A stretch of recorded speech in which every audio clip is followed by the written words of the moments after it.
বাংলাদেশকে সামনের দিকে এগিয়ে নেওয়ার জন্য বাংলাদেশের মানুষের হাতে তাদের মালিকানা ফিরিয়ে দিতে হবে বলে মন্তব্য করেছেন বিএনপি স্থায়ী কমিটির সদস্য আমির খসরু মাহমুদ চৌধুরী। মঙ্গলবার সকালে চট্টগ্রামে মেহেদীবাগ নিজ বাসভবনে দলীয় নেতাকর্মীদের সাথে কুশল বিনিময় শেষে এ কথা বলেন তিনি।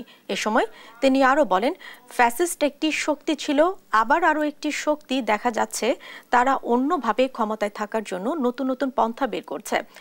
অনেকদিন পর মুক্ত ও স্বাধীন পরিবেশে নেতাকর্মীরা ঈদের আনন্দ উপভোগ করতে পারছে বলেও মন্তব্য করেন তিনি।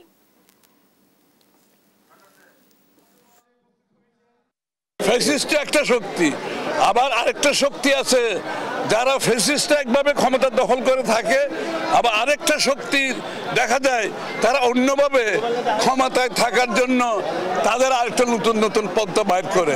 তারাও যাতে না পারে জনগণের সামনে দাঁড়াতে, ফ্যাসিস্টরা যেভাবে দাঁড়াতে পারে নাই তারাও যাতে না পারে। জনগণের নির্বাচিত প্রতিনিধির মাধ্যমে সংসদ সরকার পরিচালিত হবে, যারা জনগণের কাছে দায়বদ্ধ থাকবে। প্রতিনিয়ত মানুষের সেই আকাঙ্ক্ষা পূরণে মানুষ অপেক্ষা করছে।